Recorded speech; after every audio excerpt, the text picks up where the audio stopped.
Bismillahirrahmanirrahim. Assalamualaikum warahmatullahi wabarakatuh. Alhamdulillahi rabbil alamin. Wassalatu wassalamu ala nabiyyina Muhammadin wa ala alihi wa sahbihi ajma'in. Asyhadu an la ilaha illallah wahdahu la syarika lah wa asyhadu anna Muhammadan abduhu wa rasuluh. Allahumma la ilma lana illa ma 'allamtana innaka antal alimul hakim. Allahumma faqihna fi dinik wa 'allimna ma yanfa'una warzuqna al-ikhlasa fil qawli wal 'amal. وزدنا علما يا أرحم الراحمين. طيب نواصل في شرح كتاب سفينة النجاة للشيخ سالم بن عبد الله بن سمير الحضرمي رحمه الله تعالى المتوفى سنة 70 و100 بعد 1000 من الهجرة النبوية. قال رحمه الله تعالى, terakhir pada pembahasan syarat sujud ya, terakhir. Nah, Allah sujud sekarang. Qala rahimahullahu ta'ala Fatimah A'dha'u sujud. Sudah ini kemarin ya. A'dha'u sujud di sab'ah al-jabhah wa butunul kaffain wa rukbatan wa butunul asabi' wa rijlain. Nah, sedikit tambahan, kata beliau a'dha'u sujud sab'ah, anggota sujud itu ada 7 ya. Anggota sujud itu ada 7. Yang pertama kata beliau jabhah ya, al-jabhah yakni ini ya, yang di tengah. Nih.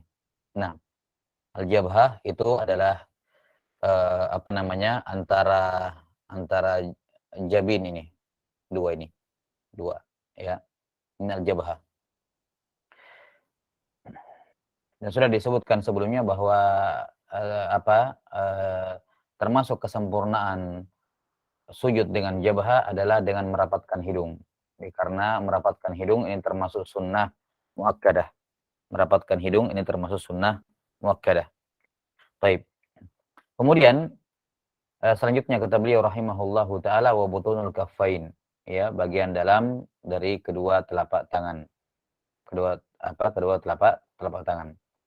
6.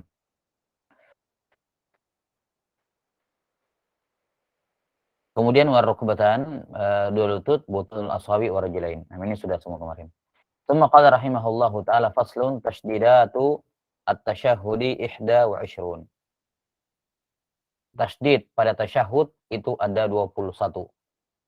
Khamsun fi akmalihi, 5 pada tasyahud yang sempurna, dan 16 pada tasyahud paling minimal. Sudah kita sebutkan di pertemuan sebelumnya di pembahasan rukun salat bahwa lafaz tasyahud itu ada 2. Ada lafaz tasyahud yang paling ringkas, yakni yang hanya menggugurkan kewajiban, dan ada lafaz tasyahud yang lengkap, yang sempurna. Ya. Dikatakan di sini oleh beliau rahimahullah, kalau tasyahudnya itu tasyahud sekedar yang menggugurkan kewajiban, yakni aqalluhu, ini yang diinginkan di sini aqalluhu, yakni sekedar menggugurkan kewajiban, maka jumlah tasydidnya di situ ada 16. Tapi kalau kita baca lengkap, yakni termasuk dengan yang sunnah-sunnah, maka ada tambahan 5, sehingga totalnya semua 21. Sekedar mengingatkan, lafaz tahiyat yang rukun yang paling minimal adalah at-tahiyyatu lillah, salamun alaika ayyuhan nabiyyu wa rahmatullahi wa barakatuh, salamun alaina wa ala ibadillahis salihin, asyhadu an la ilaha illallah wa asyhadu anna muhammadar rasulullah. Ini tasyahud paling ringkas, paling sudah menggugurkan kewajiban. Adapun sunnahnya maka ada tambahan. Ya. Sunnahnya yang lengkapnya adalah at-tahiyyatul mubarakatus salawatut thayyibatu lillah. Assalamu alayka ayyuhan nabiyyu wa rahmatullahi wa barakatuh. Assalamu alayna wa ala ibadillahis salihin. Asyhadu an la ilaha illallah wa asyhadu anna muhammadar rasulullah. 6. Ini tasyahud yang lengkap, yang menghimpun antara rukun dengan sunnah. Kata beliau rahimahullah, di sini beliau akan menjabarkan langsung 21, yakni lafaz tahiyat yang menyertakan yang sunnah-sunnah. Wa illa, kalau kita hanya mengambil yang wajib-wajib, hanya ada 16 rukun, 16 tasydid. Dan tentu saja yang harus kita perhatikan di sini adalah tasydid pada pada tasyahud yang paling sedikit. Karena itu yang rukun di situ. Kalau kita meninggalkan tasydid, 5 tasydid pada yang sunnah-sunnah, maka tidak ada masalah. Jadi tidak membatalkan tasyahud. Tapi kalau meninggalkan tasydid pada 16 ini, 16 yang merupakan lafaz tasyahud paling minimal, maka kapan dia tidak mentasydid, maka dia harus apa? Dia harus ulang. Kapan dia tidak ulang, batal salatnya. Kata beliau rahimahullah, at-tahiyatu ala ta wal ya. Ini at-tahiyatu, 2 tasydid yang pertama ini rukun. Masuk rukun. Iya. At-tahiyat. 2 ala ta wal ya. Adapun al-mubarakatus salawatu ala sad, di atas huruf sad, at-thayyibat ala ta wal ya, ya. Ini 3 ini adalah sunnah. Karena di lafaz tahiyat yang rukun, at-tahiyatu lillahi salamun alaika. Jadi tidak ada al-mubarakat, as-salawat, at-thayyibat. Kalau begitu tasydid yang ada pada kata as-salawat dan tasydid pada 2 tasydid pada kata at-thayyibat, ini tasydid yang sunnah. Tasydid yang sunnah. Masuk dalam 5 yang tambahan itu. Lillahi ala lamil jalalah. Lillah. 6. Assalamu ala sin. Di sini tasydid pada sin ini tasydid sunnah. Karena yang rukun tidak pakai alif lam. Salamun alaika ayyuhan nabi, ya kan? Salamun alaika ayyuhan nabi. Maka tasydid di atas assalam ini hukumnya adalah sunnah. Hukumnya adalah sunnah. Nah, kemudian kata beliau rahimahullahu taala, ala alaika ayyuhan nabiyyu, alal ya'i wan nuni wal ba, wal ya afwan. Ya. Assalamu alayka ayyuhan nabiyyu, ini tasydid di atas ya, di atas nun dan di atas ya. Yani ya pada ayyu, nun dan ya pada an-nabiyyu. 6. Ini 3 tasydid yang rukun. 3 tasydid yang rukun. 6. Kemudian warahmatullahi ala lamil jalalah. Ini semua rukun semua ini. Ya, ini tadi yang sunnah sudah berapa? Sudah 4 ya. Di atas as-salawat, tasydid di as-salawat, at-thayyibat, tambahan 2 berarti 3, ditambah assalamu ala sin, ini 4. Ini 4 tasydid yang sunnah. Berarti tinggal 1 lagi yang sunnah. Warahmatullahi ala lamil jalalah wa barakatuhu. Assalamu ala sin. Nah, ini tasydid kelima yang sunnah. Assalamu. Dikarenakan di rukun lafadznya adalah salamun alaina wa ala ibadillahi salihin. Jadi ini 5 tasydid yang sunnah. Selainnya sisanya adalah 16 tasydid, semuanya adalah rukun. Ya, maka itu yang perlu diperhatikan, jangan sampai hilang.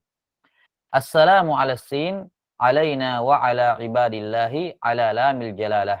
Di atas lam pada nama Allah. As-salihin ala salih. Asyhadu an la ilaha ala lam alif. Ya, di atas lam alif. Ya. Asyhadu an la ilaha. Karena itulah para ulama mengatakan kapan dia membaca asyhadu an la ilaha, ya, maka ini apa namanya? Menghilangkan tasydid. Ya, menghilangkan apa? Tasydid. Dia tidak boleh membaca asyhadu an la ilaha, tapi alla ilaha. 6. Alla ilaha. Walaupun tertulis asyhadu an la, ya, tapi dibaca tasydid. Asyhadu an la ilaha ala lami alif. Illallah ala lami alifin wa lamil jalalah. Ya kan? Di atas lam alif dan lam dari nama Allah. Wa asyhadu anna ala nun Muhammadar Rasulullah ala mim. Muhammadar Rasulullah di atas mim. Ya. Kalau dia baca ala mim Muhammad wa ala ra, di atas ra pada kata Rasul, wa ala lamil jalalah, di atas lam pada nama Allah. Ya. Kalau dia baca wa asyhadu anna Muhammadan Rasulullah, berarti dia menghilangkan tasydid pada ra. Ya, kalau dia mengizhar tanwinnya Muhammadan Rasulullah, berarti dia tidak mentasydid ra, dan itu bermasalah. Jelas ya? Jadi Muhammadar Rasulullah. Nah, saya kira ini jelas, tidak butuh penjelasan tambahan. Yang jelas yang diperhatikan bahwa di sini beliau membawakan tasyahud yang lengkap disertai dengan yang sunnah-sunnah, totalnya ada 21 tasydid. 5 diantaranya adalah sunnah, selainnya adalah tasydid yang rukun. Qala rahimahullahu ta'ala faslun. tasdidatu aqallis salati 'alan nabiyyi sallallahu alaihi wasallam arba'. Iya. Kata beliau rahimahullahu taala, pasal tasdid pada salawat kepada Nabi yang paling sedikit. Nah, salawat kepada Nabi SAW yang paling sedikit adalah Allahumma salli ala Muhammad. Ada 4 di sini. Allahumma 'alal lam wal mim. Ya. Salli 'alal lam. Tasdidnya di atas lam. Ala Muhammadin ala al mim. Di atas mim. Ala Muhammad. Adapun tasdid di salawat yang lengkap beliau tidak sebutkan karena ada beberapa variasi salawat ya, salat Ibrahimiyah dan seterusnya, itu tinggal dihitung saja sih selebihnya. Yang jelas yang rukun ini yang 4. Selebihnya adalah tasdid yang sunnah. Iya. Summa qala rahimahullahu taala faslun aqallus salami assalamu alaikum. Tashdidu assalam ala sin. Kata beliau rahimahullahu taala ya, fasal salam yang paling minimal adalah assalamu alaikum. Ya, tentunya di sini berbicara mengenai rukun salam yang telah berlalu ya, di mana yang menjadi rukun adalah salam yang pertama. Adapun salam yang kedua hukumnya adalah sunnah lil ittiba, untuk mencontoh hadis mengikuti Nabi sallallahu alaihi wasallam berdasarkan banyak hadis ya, di mana Nabi sallallahu alaihi wasallam salam 2 kali. Ya, karena itulah seandainya imam salamnya cuma 1 kali, maka dianjurkan, disunnahkan bagi makmum untuk tetap 2 kali salam. Ya. Seandainya imamnya cuma 1 kali salam, assalamualaikum warahmatullah, kemudian dia tidak salam yang kedua, maka disunnahkan bagi makmum untuk menambah sendiri salam yang keduanya. Kenapa? Karena ketika imam sudah salam yang pertama, dan si makmum juga salam yang pertama, maka sudah putus hubungan di antara keduanya. Yakni si makmum tidak lagi mengikuti imam, sehingga dia bebas untuk menambah salam yang kedua dan tidak dianggap menyelisihi. Tidak dianggap menyelisihi. Jelas ya? 6. Maka disunnahkan salam 2 kali. Salam 2 kali, di mana disunnahkan menghadap ke kanan, salam yang pertama disunnahkan menghadap ke arah kanan sampai tulang pipinya kelihatan oleh orang yang di belakangnya. Demikian pula salam ke arah kiri sampai pipinya kelihatan dari orang di sebelah kirinya. Dan hendaknya disaktah, ada diam di antaranya. Karena bagaimanapun ini 2 zikir yang terpisah. Assalamualaikum warahmatullah, assalamualaikum warahmatullah, maka selayaknya dipisahkan. Disunnahkan ada diam di antaranya, saktah, diam sejenak. Jadi tidak assalamualaikum warahmatullah, assalamualaikum warahmatullah, enggak. Ya, ini tidak ada masalah, cuman karena ini adalah zikir yang berbeda, maka asalnya diberikan saktah, diam sejenak. Assalamualaikum warahmatullah, assalamualaikum warahmatullah. Kemudian disunnahkan ketika salam, dia menghadap ke seluruh arah seraya mengucapkan salam. Jadi kita memperlakukan salam seperti takbir intiqal kemarin. Takbir intiqal tidak ada gerakan yang jadi dia menghadap kiblat dulu, kemudian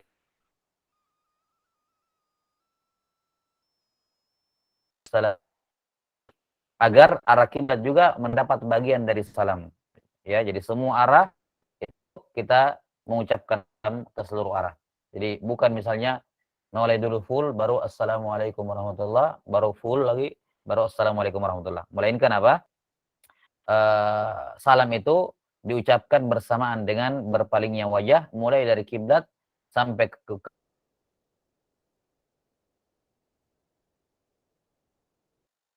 kanan, kemudian kembali lagi kiblat, baru ke kiri, agar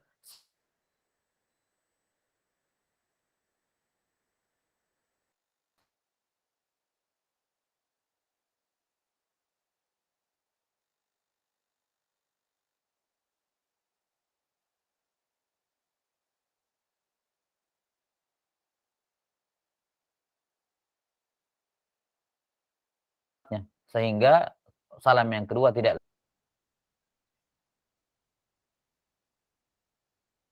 akan batal. Nah,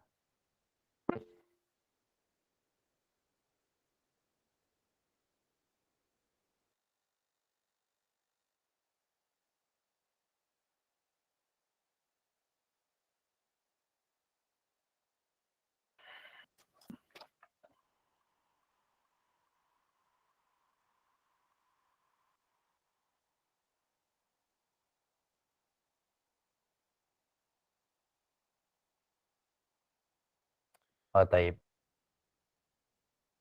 Iya, sekarang masih. Oh, kenapa nggak bilang dari tadi kata Allah? Diberitahu ya kalau saya baru lihat chatnya.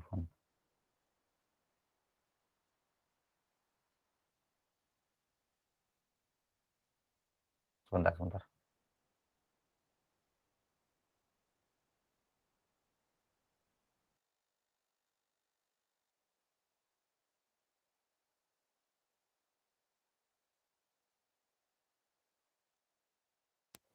Taib.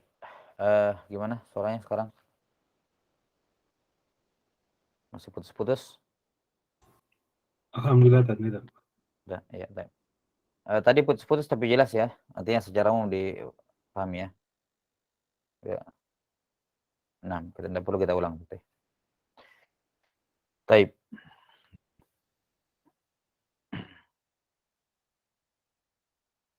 Kemudian disunnahkan untuk apa namanya? Disunnahkan bagi makmum untuk mengucapkan salam setelah imamnya mengucapkan salam. Ya. 6.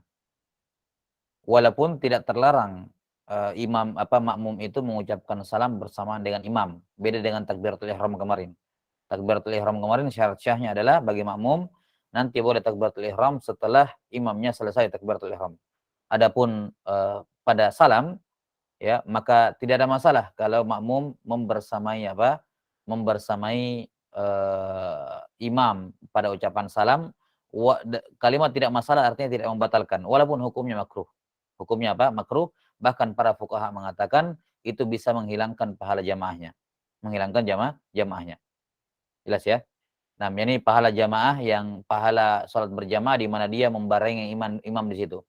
Karena hukum asal membarengi imam ya pada amalan-amalan secara umum ada 3 keadaan dalam masalah membarengi imam. Keadaan yang pertama, ada keadaan di mana disunnahkan membarengi imam. Ada amalan-amalan dalam sholat yang disunnahkan membarengi imam. Yang kedua, ada amalan-amalan yang diharamkan membarengi imam. Membarengi imam. Yang ketiga, ada amalan-amalan yang dimakruhkan membarengi imam. Dimakruhkan membarengi imam. Nah, adapun yang pertama, amalan-amalan atau amalan yang disunnahkan membarengi imam adalah ucapan amin. Di sini apa namanya? Dibolehkan disunnahkan makmum untuk membersamai imam pada ucapan amin. Yang kedua adalah diharamkan membersamai imam. Dalam hal ini adalah takbiratul ihram.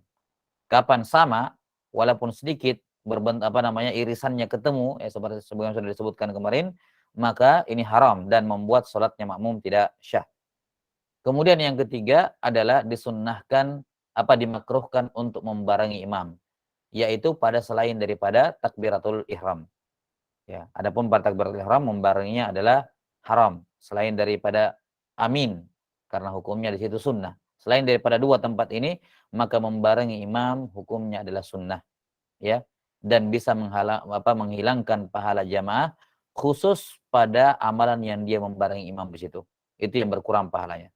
Adapun pada bagian yang lain tidak, tetap pahala jamaahnya. Baik, wallahu taala alam bisawab. Ini selesai pembahasan berkenaan dengan tata cara atau kaifiat salat yang beliau jabarkan menjadi beberapa fusul. Nah, kemudian sebagai pelengkap ya dijelaskan oleh para ulama dalam pembahasan ini ya bahwa setelah selesai salam disunnahkan bagi orang yang salat untuk duduk dan tidak langsung meninggalkan tempat. Disunnahkan untuk berzikir kepada Allah Subhanahu wa taala dengan zikir-zikir yang warid. Demikian pula disunnahkan berdoa. Berdasarkan hadis dalam riwayat Imam Tirmidzi, Nabi sallallahu alaihi wasallam ditanya ayyud du'ai asma? Doa apakah yang paling didengar? Maka beliau sallallahu alaihi wasallam menjawab jaufal lail wa duburas salawatil maktubat. Ya, ini salat doa di akhir malam, di tengah malam dan doa setelah salat lima waktu. Nah, kemudian disunnahkan Ya, untuk zikir dan doa ini disunnahkan dalam keadaan sir. Disunnahkan dalam keadaan sir. Ya, kecuali dalam konteks dia ingin mengajarkan jamaahnya zikir-zikir dan doa-doa, maka dia boleh menjaharkan. Dia boleh menjaharkan. Cuman kalau mereka sudah terbiasa, sudah tahu zikir-zikirnya, doa-doanya, maka dia kembali mensir. Dan kepada makna inilah di bawah riwayat hadis Ibnu Abbas, di mana Ibnu Abbas mengatakan, kunna la na'rifu inqidha'a salati Rasulillah SAW illa bitakbir. Kami tidak mengetahui salatnya Nabi SAW berakhir kecuali dengan takbir, yakni menggema masjid dengan takbir. Kata para ulama, ini Nabi SAW lakukan dalam konteks untuk mengajarkan mereka lafaz-lafaz zikir. Ya, beliau SAW sengaja mengeraskan zikirnya agar dicontoh oleh para sahabat. Nah, setelah mereka memahami, maka Nabi SAW kembali sir, ya, mensirkan bacaan-bacaan ataupun zikir-zikir dan doa-doa setelah sholatnya. Karena itulah misalnya kalau ada seorang menjadi imam di sebuah tempat, ya, ya, dalam mazhab Syafi'iyah zikir dan doa sir, ya. Nah, tapi kalau misalnya dia menjadi imam di satu masjid yang mana di masjid itu kebiasaannya mereka menjaharkan zikir dan menjaharkan doa, nah maka tidak ada masalah dengan niat ini, dengan niat taklim. Ya, wa inna malikulli imrin manawa. Maka dia juga boleh lakukan itu dengan niat taklim, mendidik, mengajarkan kepada mereka ya lafaz-lafaz yang masyru', zikir-zikir yang masyru' dan juga doa-doa yang masyru'. Nah, wallahu taala alam bissawab. Tsumma qala rahimahullahu taala faslun. Sekarang pindah kepada fasal yang baru. Ini ada dua fasal berkenaan dengan masalah waktu salat. Yang pertama adalah waktu masuknya salat dan yang kedua adalah waktu terlarang salat. Kata beliau rahimahullahu taala, awqatus salati khamsah. Awqatus salati khamsah. Waktu salat itu ada 5. 6. Yakni waktu salat maktubat, waktu salat wajib yang 5, ya, 6. Yang dimaksud dengan waktu salat di sini adalah waktun kulli, waktu global. Secara global setiap salat cuma punya 2 waktu secara global. Ada awal waktu dan ada akhir waktu. Itu globalnya. Walaupun secara rinci akan diterangkan nanti, ada salat yang punya 6 waktu, ada salat yang punya 7 waktu. Ya, adapun disebutkan di sini awqatus shalah khamsah, kemudian awal waktu adz-dzuhur kaza, akhiruhu kaza, awal waktu asar ini, akhirnya ini adalah waktu kulli secara global saja. Bahwa secara global semua salat memiliki 2 waktu, yakni awal dan akhir. Ya, adapun secara tafsil maka waktu salat-salat itu memiliki lebih dari 2 waktu. Nah, di sini penulis rahimahullahu taala memulai menyebutkan waktu salat dari waktu zuhur. Mengapa para fuqaha, kalau kita lihat buku-buku fikih Syafi'iyah secara khusus, mengapa ketika pembahasan waktu-waktu salat mereka memulai dengan salat zuhur? Padahal salat yang pertama adalah salat subuh, ya kan? Berdasarkan firman Allah taala, "Hafidhu 'alas salawati was salatil wusta." Dalam riwayat Al-Bukhari dan Muslim, salatul wusta, salatul asar. Maka kalau sholat pertengahan adalah sholat asar, berarti sholat pertama adalah sholat subuh. Jelas ya, sholat subuh adalah sholat yang pertama. Namun mengapa ketika menyebutkan waktu-waktu sholat, para fuqaha selalu memulai dengan sholat zuhur? Nah, jawabannya adalah iqtidaan, untuk mencontoh Jibril alaihissalatu wassalam. Di mana pada malam Mi'raj, ketika Nabi SAW menerima sholat 5 waktu, kewajiban sholat 5 waktu, maka Jibril pertama kali turun mengajarkan waktunya pada sholat zuhur. Sebagaimana yang masyhur dalam hadis Jibril, dalam riwayat Abu Daud, seingat saya, dalam riwayat Abu Daud, hadis Jibril. Kalau dikatakan hadis Jibril dalam bab sholat, nah ini.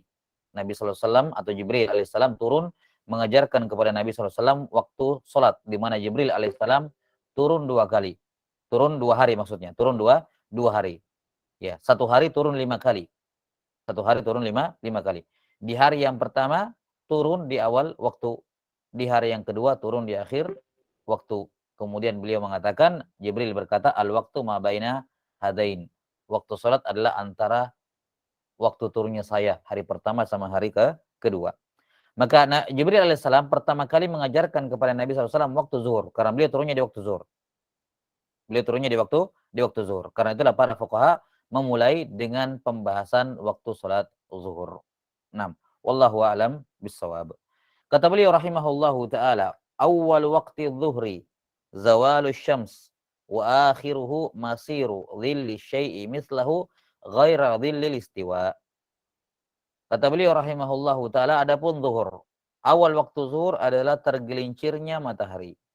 Sementara akhir waktu zuhur adalah ketika bayangan suatu benda sudah sama tinggi, mislahu, ya, sudah sama tinggi dengan benda aslinya, belum termasuk, belum dihitung bayangan ketika istiwa. Nah, di sini ada beberapa istilah yang butuh dijelaskan sebelum kita menjelaskan maksud ucapan di sini. Kata beliau rahimahullah, awal waktu zuhur. Al-zuhur, ya, zuhur secara bahasa adalah waktu setelah tergelincirnya matahari, waktu setelah zawal. Adapun secara istilah syara, zuhur adalah nama untuk sholat yang dikerjakan pada waktu itu. 6. Zawalus syams, zawal, tergelincir matahari. Yang dimaksud tergelincir matahari di sini adalah berpindahnya matahari dari tengah langit ke mana? Ke barat. Di mana kita tahu bahwa matahari terbit dari timur, ketika dia tepat di tengah langit, ya, ini wasatus sama, ketika tepat di tengah langit, ini yang namanya istiwa. Ya, ini namanya apa? Istiwa. Jadi dikatakan istiwa ketika matahari tepat di tengah langit. Nah, bayangan yang muncul, ya, bayangan yang muncul ketika matahari istiwa tepat di tengah langit, bayangan yang muncul dari benda, itulah yang dinamakan dengan dhillul istiwa. Dinamakan dhillul istiwa. Ya. Jelas sampai sini? Kita tahu ya bahwa ketika matahari terbit dari timur, maka tentunya kalau kita menancapkan misalnya tiang ataupun yang semacamnya dengan tinggi anggaplah 1 meter atau mungkin 2 meter, ya. Nah, ketika matahari terbit dari timur, maka bayangan bambu ini atau bayangan tiang ini akan memanjang ke arah barat, ya. Akan memanjang ke arah barat. Ketika matahari naik sedikit, maka bayangannya akan memendek, ya. Naik lagi, bayangannya akan memendek. Demikian seterusnya sampai ketika matahari tepat di tengah langit, maka bayangan dari tiang itu akan berhenti memendek. Nah, bayangan tiang ketika berhenti memendek inilah yang dinamakan dhillul istiwa, yakni bayangan yang tersisa ketika matahari tepat di tengah langit. Tentunya bayangan ini ada di sebagian besar negeri. Ya.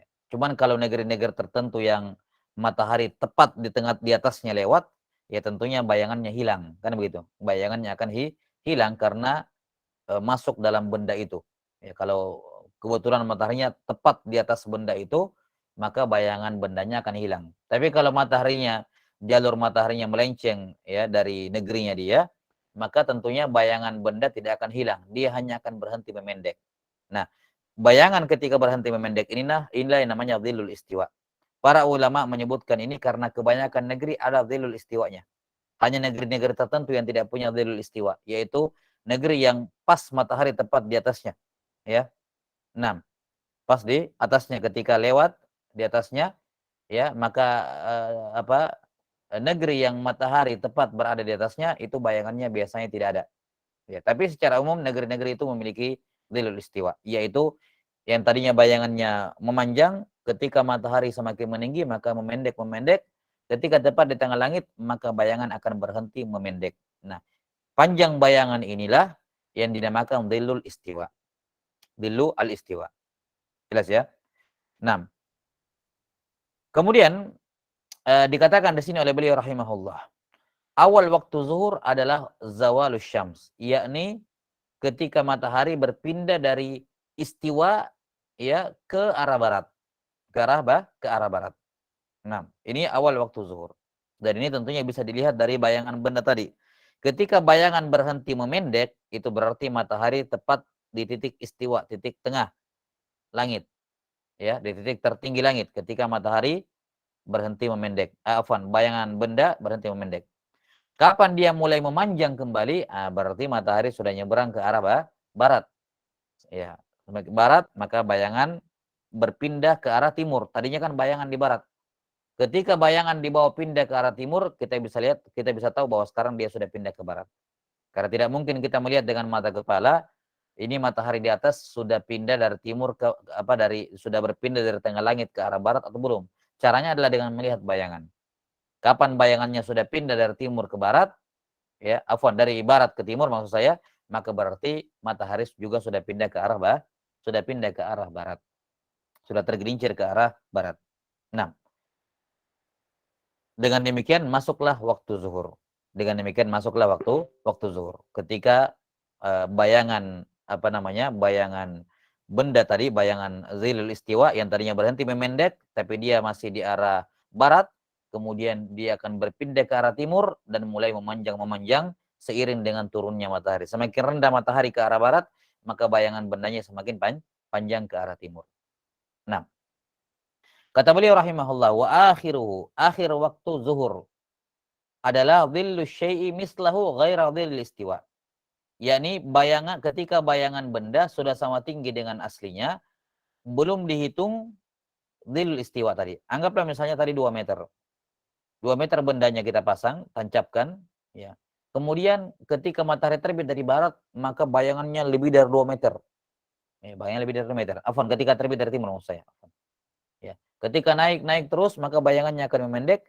Nah, ketika matahari tepat di tengah langit, maka bayangannya berhenti memendek. Nah, ini diukur. Dhilul istiwa ini berapa? Misalnya, setelah diukur, dhilul istiwanya ini cuma 10, misalnya 10 cm. 10 cm, masalah. Ini bayangan berhenti memendek di sini. Tidak turun lagi jadi 9. Paling pendek ini. Setelah itu, bayangan ini akan berpindah ke arah timur. Karena apa? Karena matahari sudah jatuh ke arah barat. Ya. Nah, maka kita katakan waktu zuhur masuk ketika bayangan nanti ini, bayangan yang ke arah timur, panjang bayangannya sudah 2 meter. Sama seperti benda bambu yang ditancapkan tadi 2 meter, bayangannya adalah 2 meter plus 10 cm tadi, dhilul istiwa. Kapan bayangan bambunya ini sudah 2 meter 10 cm, maka habislah waktu zuhur. Ini dimaksud di sini. Habis waktu zuhur. Yani akhir waktu zuhur ketika masiru dhilli syai', jarak ataupun panjang bayangan sesuatu mislahu, sudah sama panjang dengan benda aslinya, ghaira dhillil istiwa, belum dihitung dhillil istiwa. Jadi dia harus dihitung, ditambahkan. Ya, kalau ada dhillil istiwanya. Baik. Kita sudah sebutkan bahwa ini waktu yang disebutkan di sini oleh penulis rahimahullahu taala adalah waktu mujmal atau waktu kulli, global saja. Ya, zuhur itu ada awal waktu, ada akhir waktu. Wa illa, para fuqaha menyatakan bahwa waktu zuhur itu ada 6. Waktu zuhur itu ada 6. Perhatikan waktu ini baik-baik, ya, satu persatu, karena ada beberapa keadaan yang sangat dibutuhkan terkadang. Ya. Waktu yang pertama adalah waktu fadilah. Waktu fadilah. Ya, waktu fadilah adalah awal waktu. Awal waktu. 6. Awal waktu. Yang mana yang dinamakan awal waktu? Kapan seorang dikatakan sholat di awal waktu? Kan kita tahu bahwasanya sholat yang paling afdal adalah sholat di awal waktu. Walaupun memang waktunya memanjang, yakni sholat ini waktunya muassa, ya, lapang pelaksanaannya, tapi yang paling afdal adalah dikerjakan di awal waktu. Sekarang muncul pertanyaan, kapan seorang berapa batas, ya, berapa lama batas di awal waktu seorang masih dianggap sholat di awal waktu? Apakah kalau ada orang sholat di 15 menit pertama masih dianggap awal waktu? Atau mungkin cuma 10 menit pertama yang dianggap awal waktu? Atau bagaimana? Nah, para ulama menjelaskan bahwa yang dimaksud dengan awal waktu pada setiap sholat, ya, setiap sholat zuhur, asar, maghrib, dan seterusnya, yang dianggap awal waktu adalah ketika sudah selesai azan, maka dia istighol dengan sholat dan melakukan hal-hal yang berhubungan dengan sholat. Ya. Misalnya, ini kita berbicara yang sholat sendiri dulu. Kalau jamaah kan jelas, ya. Jamaah kan jelas. Ya, ini awal waktu azan, kemudian dipasang, anggaplah timernya, hatta kalaupun ada yang pasar timer 15 menit, ya, kemudian mereka sholat di situ, ya. Nah, ini menunggu jamaah. Menunggu jamaah ini termasuk amalan yang diperbolehkan. Ya. Misalnya dia sholat sendiri, kita sholat, ya, bahas yang sholat sendiri, perempuan di rumah atau yang ini misalnya, yang punya uzur. Nah, ketika azan sudah masuk, maka dia masih dianggap sholat di awal waktu kalau setelah azan masuk, dia baru berwudu. Misalnya, ya, dia baru berwudu. Setelah berwudu, misalnya memakai menutup aurat. Menutup aurat. Setelah itu sholat sunnah 2 rakaat. Ya tergantung, kalau zuhur kan 4 rakaat ya. Dua-dua. Ya. 6. Dia sholat qabliyah zuhur kan 2 rakaat, 2 rakaat. Dan boleh juga 2 rakaat. Sekarang kita ambil yang 2 rakaat, 2 rakaat. Karena ini zuhur. Nah, setelah itu qomat. Setelah qomat, sholat zuhur 4 rakaat. Nah, durasi ya, yang dibutuhkan mulai dari azan sampai selesai sholat zuhurnya 4 rakaat ini, berapa lama? Berapa lama? Misalnya kalau azan misalnya berapa? 5 menit misalnya, atau kurang daripada itu, anggaplah 5 menit. Kemudian setelah itu wudu, ya, anggaplah misalnya 3 menit atau 2 menit mungkin, wudu 2 menit, ya. Kemudian setelah itu sholat qabliyah, ya, menutup aurat anggaplah 5 menit, berarti sudah 12 menit misalnya. Kemudian setelah itu apa? 6 sholat qabliyah 4 rakaat, anggaplah 4 rakaat itu 6 menit, ya, 6 menit berarti 18 menit. Setelah itu 4 rakaat lagi zuhur, anggaplah misalnya 6 menit atau 7 menit. Nah, berarti sekitar anggaplah 20 berapa? Kok 20 sih? 12 tambah 8. Iya, anggaplah misalnya 20 menit. Ya, atau 25 menit misalnya. Nah, kalau misalnya dari awal masuknya waktu, dihitung semuanya sampai selesai apa? Sampai selesai sholat 6, sampai selesai sholat zuhur 4 rakaat itu membutuhkan waktu semuanya 25 menit misalnya, atau 20 menit misalnya, maka kita katakan siapapun yang sholat di 20 menit pertama, maka dia dianggap sholat di awal waktu. Maka dia dianggap sholat di awal waktu. Sudah sampai sini? Ini patokan awal waktu setiap sholat seperti itu. Setiap waktu sholat yang masuk dalam kategori awal waktu adalah di durasi rentan waktu seperti itu. Yakni rentan waktu yang dibutuhkan untuk sholat dan kepentingan-kepentingannya sholat. Seperti azan, qomat, menutup aurat sebelumnya, tohara, kemudian sholat sunnah qabliyah. Sholat sunnah qabliyah. Itu semua. Berapa durasi yang dibutuhkan, maka itulah durasi awal waktu. Itulah durasi awal waktu. Jelas sampai sini? Baik. Misalnya kalau di masjid kan kadang ada timer ya, 6. Kemudian kalau ada seorang yang terlambat, misalnya kalau hitung sendiri tadi misalnya 20 menit. Tapi kadang di masjid sampai 30 menit misalnya, itu 25 menit karena timernya masih menunggu orang sholat. Tapi ini menunggu orang sholat atau menunggu jamaah itu bagian dari maslahat sholat. Maka itu masih dikategorikan sebagai kepentingan gerak apa amalan-amalan yang merupakan kepentingan sholat, yaitu menunggu jamaah. Maka ini juga walaupun lewat sampai 30 menit misalnya dari masuk waktu baru sholat, baru dia sholat, maka ini masuk dalam kategori awal waktu. Jelas ya? Wallahu taala alam bissawab. Ini waktu yang pertama dari sholat zuhur, waktu fadilah, yaitu awal waktu. Di mana awal waktu ya durasinya adalah seperti durasi mengerjakan sholat zuhur dengan semua amalan-amalan yang dibutuhkan untuk pengamalannya. Ya, termasuk apa? Menunggu jamaah. Kalau sholat berjamaah. Jelas ya? Wallahu taala alam bissawab. Bahkan para ulama mengatakan bahkan kalau dia lapar termasuk makan, tapi bukan makan sampai kenyang. Bukan makan sampai kenyang, yakni makan sekedar untuk mengisi sepertiga kebutuhannya kan begitu, tidak sampai kenyang. Karena dalam syariat kan perut diisi sepertiga makanan, sepertiga minuman, sepertiga nafas kan begitu. Sepertiga. Ya. Serta kalau dia lapar sekali, maka termasuk dalam kategori amalan yang dibutuhkan untuk menyempurnakan sholat adalah makan dulu. Dan itu tidak mengeluarkan dia dari awal waktu. Tidak mengeluarkan dia dari awal waktu. Jelas? Jadi kaidahnya di sini awal waktu adalah durasi waktu yang dibutuhkan untuk mengerjakan sholat wajib di saat itu disertai dengan semua amalan-amalan yang dibutuhkan untuk pengerjaannya. Ya, wallahu a'lam bissawab. Kemudian waktu yang kedua dari sholat zuhur adalah waktu ikhtiar, waktu pilihan, waktu ikhtiar. Taib. Bentar.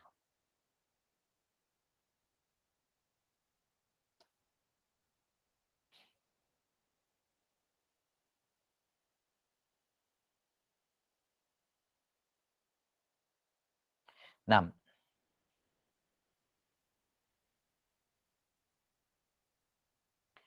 adapun waktu ikhtiar dimulai dari awal sholat, ya, sampai apa namanya, sampai ketika bayangan benda sama seperti setengah benda tersebut, kurang lebih. Ini waktu ikhtiar. Jadi waktu ikhtiar dimulai dari awal waktu sampai ketika bayangan benda setengah dari bendanya. Setengah dari benda. Karena kalau sudah sama dengan benda berarti keluar waktu, kan begitu.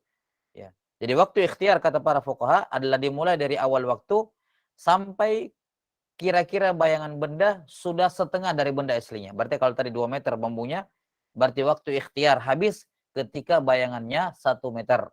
1 meter, kurang lebih. Ini waktu ikhtiar. Kemudian yang ketiga waktu jawaz, yakni waktu jawaz bila karahah. Waktu boleh, masih boleh mengerjakan sholat zuhur tanpa ada makruh di padanya. Tanpa ada makruh padanya, tidak makruh. Ya. Kapan itu? Yakni dari awal waktu sampai ya, sampai apa namanya? Sampai menjelang akhir waktu di mana tersisa waktu yang tersisa masih cukup untuk mengerjakan sholat zuhur. Misalnya, saya langsung contohkan saya biar jelas. Anggaplah tadi sholat zuhur 4 rakaat kita butuhkan masalah 7 menit. Kita butuhkan 7 menit. Artinya kalau waktu yang tersisa tinggal 6 menit berarti tidak bisa mengerjakan sholat zuhur. Ya, harus minimal dibutuhkan berapa?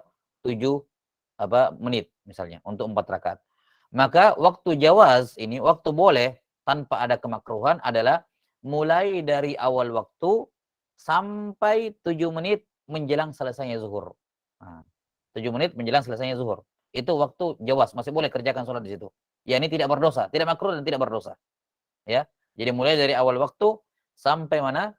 Sampai ke 7 menit menjelang habisnya zuhur.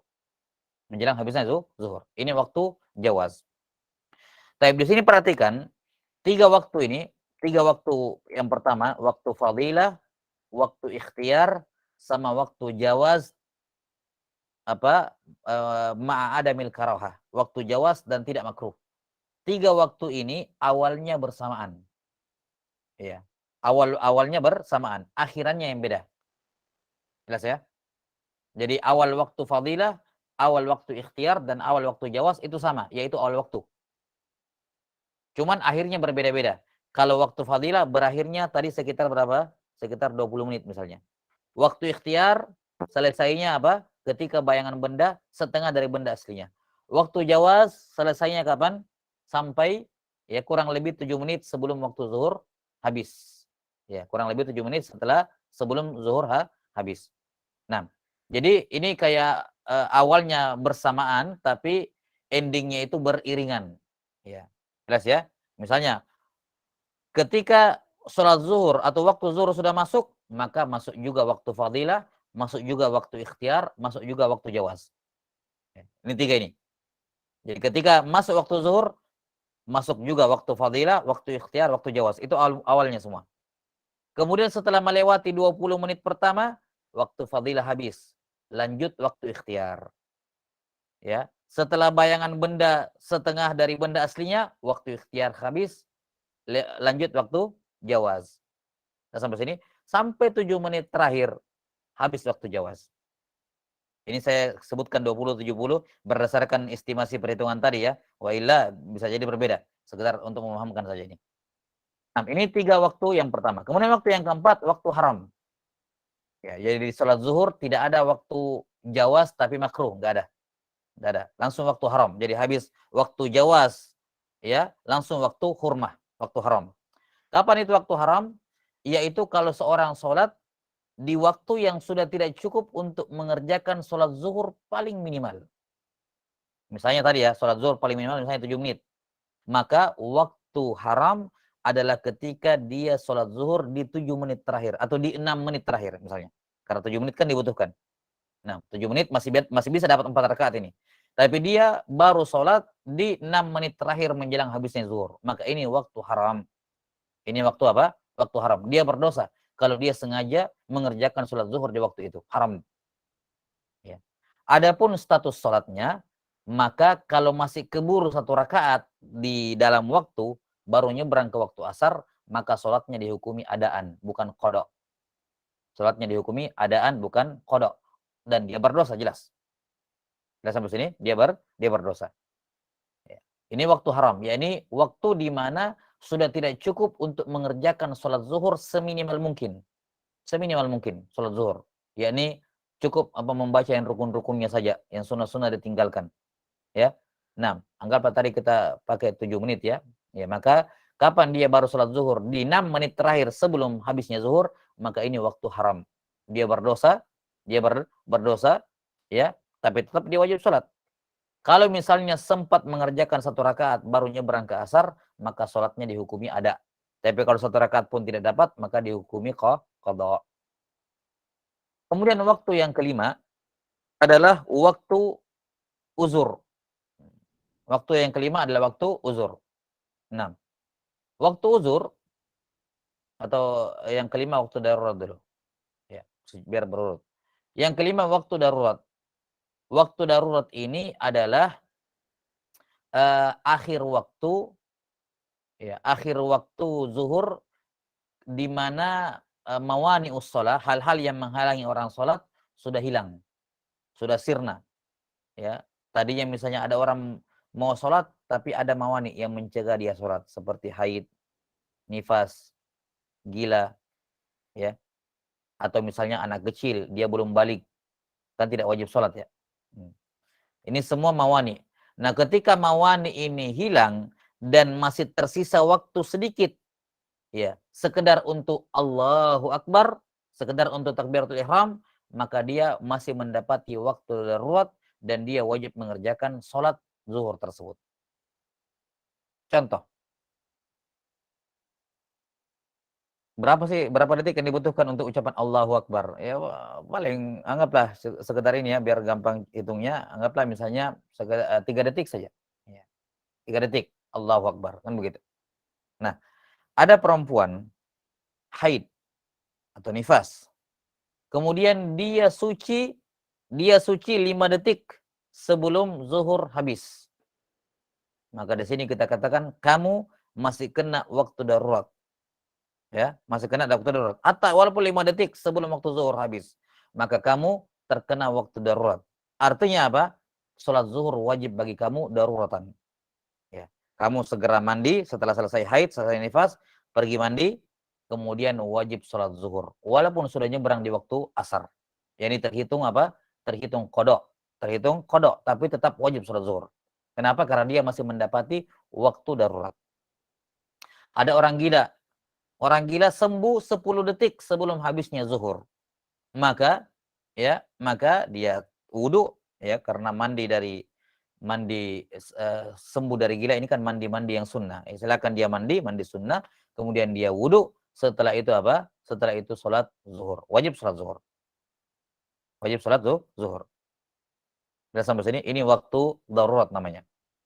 Nah, jadi yang penting masih ada waktu, dia tadinya ada mawani, ya. Ada mawani, misalnya kayak tadi anak kecil. Ini contoh yang ketiga, anak kecil. Mumayyiz tapi belum balik kan, belum wajib sholat dia. Misalnya dia tidak sholat. Kemudian tiba-tiba menjelang habisnya waktu zuhur, beberapa detik terakhir ya, menjelang habisnya zuhur tiba-tiba dia keluar mani. Berarti balik kan begitu. Balik dia, tanda balik mani. Ya. Atau misalnya di 10 detik terakhir tepat dia 15 tahun. Nah, itu. Intinya jadi balik di akhir waktu. Maka di sini dia wajib mengerjakan sholat zuhur. Kenapa? Dia masih kena waktu darurat. Masih berada pada waktu darurat. Walaupun nanti hitungannya kodok, tapi intinya adalah sholat zuhur sudah mengenai dia. Nah, kemudian waktu yang terakhir, yang keenam adalah waktu uzur. Waktu uzur. Waktu uzur sholat zuhur adalah sampai selesainya waktu asar. Ya. Waktu uzur sholat zuhur adalah sampai selesainya waktu asar. 6. Sampai selesainya waktu asar. Yakni bagi yang mau menjamak takhir. Ya, bagi yang mau menjamak dengan jamak takhir. Karena itulah dibolehkan jamak takhir dikarenakan sebenarnya secara uzur, kalau kita berbicara uzur, maka waktu zuhur itu masih ada di waktu asar.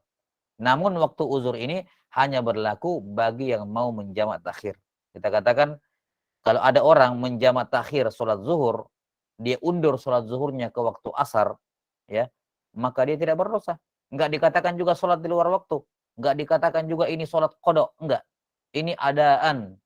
Jelas sampai sini? Adaan. Zuhurnya masih di waktu zuhur, tapi waktunya waktu darurat. Waktunya waktu uzur. Karena sejak waktu uzur, asar itu masih merupakan waktunya zuhur. Sehingga enggak dianggap sholat di luar waktu. Nah, Allahu a'lam bissawab. Ini 6 waktu sholat zuhur. Sebagian ulama menambahkan waktu yang ketujuh. Ada namanya waktu idrak. Waktu susulan. Waktu apa? Susulan. Bagaimana waktunya, maksud dari waktu susulan ini? Waktu idrak. Jadi modelnya kayak gini. Misal, ada seorang perempuan. Misalnya kita sholat duhur ya. Sholat duhur tadi, masalan, berapa lama waktu yang dibutuhkan untuk toharoh dan sholat zuhur? Berapa waktu yang dibutuhkan untuk toharoh dan sholat zuhur? Anggap misalnya toharohnya cuma 2 menit, sholat zuhurnya misalnya 7 menit. Berarti 9 menit. 9 menit. Nah, misalnya ada masuk waktu zuhur, sudah azan nih, sudah jelas masuk waktu zuhur. Ya, kemudian kata perempuannya, sebentar saya sholat. Sebentar saya sholat.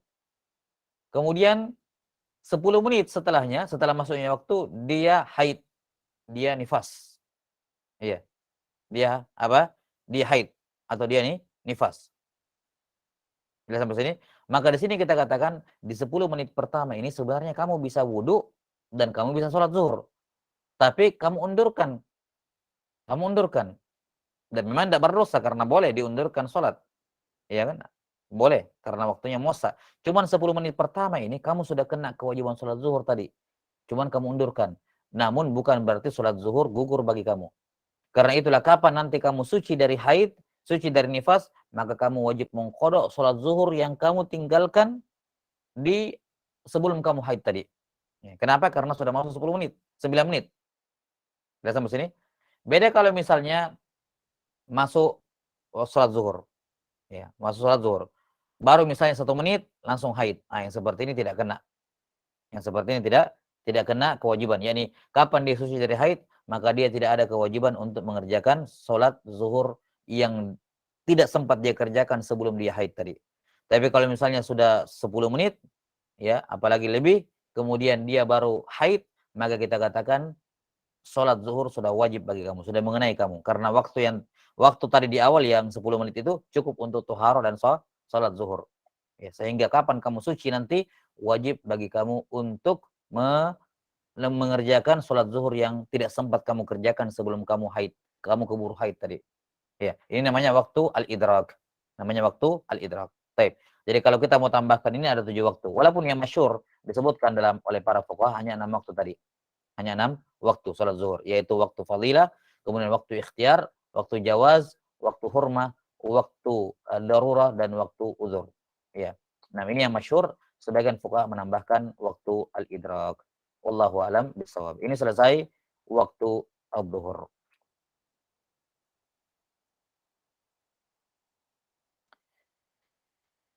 Baik.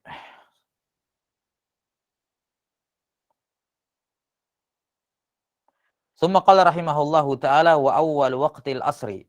Awal waktu asar secara global, idza sara dhillu kulli syai'in mislahu wa zada qalila. Wa akhiruhu ghurubus syams.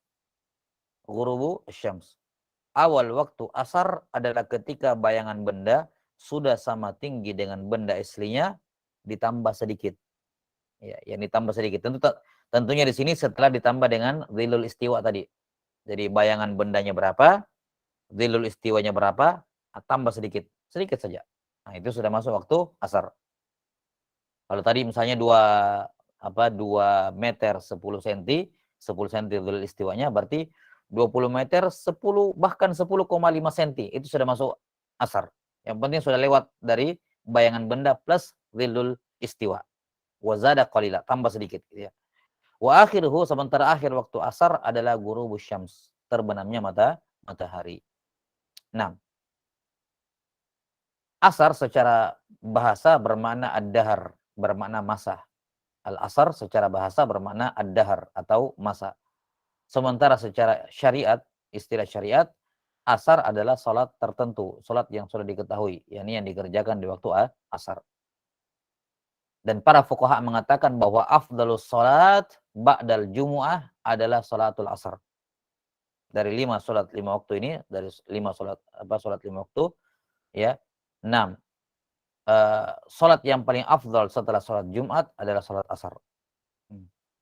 Karena itulah Nabi SAW bersabda, "Man taraka salatal asri faqad habita amaluh." Siapa yang meninggalkan salat asar, maka terhapus amalannya. Terhapus amalannya. Yakni kalau dia meninggalkan salat asar terus-menerus, maka terhapus amalannya. Kalau dia meninggalkan salat asar di satu hari, maka terhapus amalannya di hari itu. Terhapus amalannya di hari itu. Nah, dari ini menunjukkan kepada kita bahwa penghapus amalan tidak mesti amalan kekafiran. Hatta sebagian dosa besar bukan kekafiran, tapi kalau dilakukan menghapuskan amalan, seperti meninggalkan salat asar. Dan juga kata Nabi SAW, "Man shallal bardaini dakhalal jannah." Siapa yang salat di dua waktu yang dingin, maka masuk surga. Ya, di antaranya adalah salatul asar. Saya lupa yang satunya salat subuh atau salat isya. Salat subuh kalau nggak salah, salat subuh dan salat asar. Nah, maka ini keutamaan dari salatul asar. Nah, wallahu alam bisawab. Selanjutnya kita akan menjelaskan pembagian salat asar di pertemuan berikutnya insyaallah, bahwa salat asar memiliki 7 waktu. Salat asar memiliki 7 waktu, insyaallah taala diterangkan pada pertemuan berikutnya. Naktabi bihadzal qadar wal ilmu indallah. As'alullah ta'ala yu'allimana mimma yanfa'una wa yanfa'ana bima 'allamana. Innahu waliyyu dzalika wal qadiru 'alaih. Subhanakallahumma bihamdik asyhadu an la ilaha illa anta astaghfiruka wa atubu ilaik. Wassallallahu ala nabiyyina Muhammadin wa ala alihi wa sahbihi wasallam. Assalamualaikum warahmatullahi wabarakatuh. Waalaikumsalam. Waalaikumsalam. Jazakumullah khair Ustaz. Jazakumullah.